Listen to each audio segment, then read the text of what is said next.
So if your older dog is starting to show, some unusual behaviors, such as being forgetful, perhaps as, doing some strange things where they can't find their way out of a corner, maybe they're doing, some excessive barking, what they normally did, some of these anxieties really get elevated. Occasionally, some of these older dogs become more aggressive, or perhaps there's just a huge drop in just cognitive ability. I mean, some of these dogs will actually even forget their owners. So if your dog is experiencing any of those range of behavioral changes, he or she might have cognitive dysfunction. And fortunately, there's a number of things that you can do to consider treating it. I've done a previous video on cognitive dysfunction and natural remedies. I'll put a link in the box below.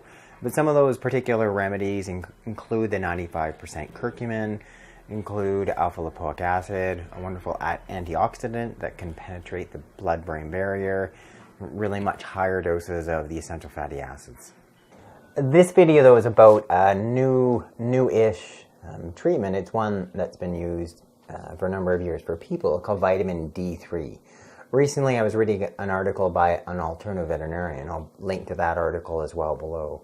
And she was discussing the use of vitamin D3 and having that measured in your dog, and how some of these dogs with cognitive dysfunction are responding to D3 supplementation, which is really interesting. I mean, I've been aware of it for a number of years for people. We've got it in our fridge. We've been supplementing our kids. No question with us, with people, there's a link between not just your brain function, also with overall immune health, also with there's big thoughts around cancer prevention. And there's a real big correlation with those of us who are living in northern climates exposed to less sunshine.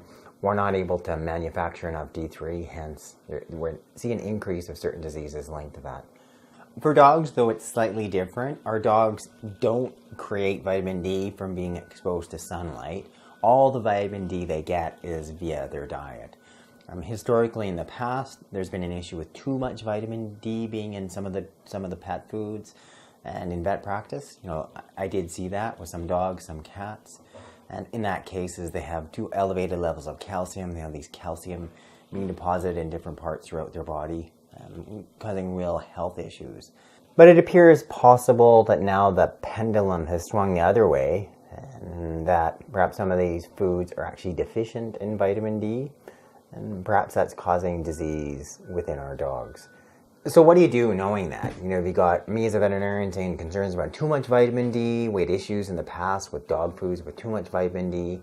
And now I'm talking about supplementing for vitamin D. Great question. If you've got a middle-aged to older dog starting to show some signs of cognitive dysfunction, by all means you can get them tested for vitamin D3. There is a lab called VDI Labs, and I'll actually put a link below in the box. You can actually, as a pet owner, have that test done. Many of the veterinarians won't have access to that. Because what they're doing is they're testing for a metabolite of vitamin D3 called calcitriol, and that's sort of the most important part of it to actually potentially help the brain and prevent brain decline and cognitive dysfunction. So most of the veterinary labs are just going to test for vitamin D. They're not going to be testing for this metabolite, which is what you need to know the levels of in your dog.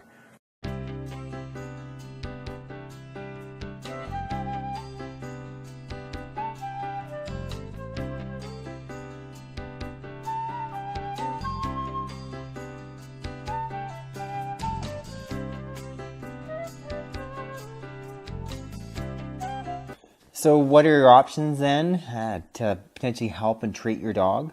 Well, the easiest thing would be to do it with a whole food supplement.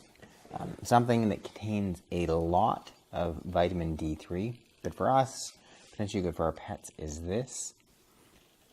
This actually resembles salmon. Actually was caught by my son in our lake. But it's salmon, which you all have access to. About an ounce of salmon contains about 500 IUs of vitamin D3.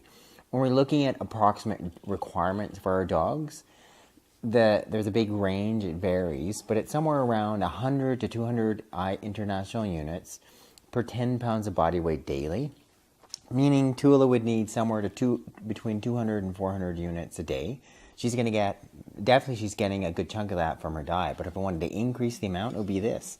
An ounce, which is, what is an ounce? Like a couple tablespoons. So this little bit of salmon, you could also just be feeding your dog a salmon dog food. So let's see what you think of this, Tula. Some for you. Good girl. Some for me. There, we've got our vitamin D3.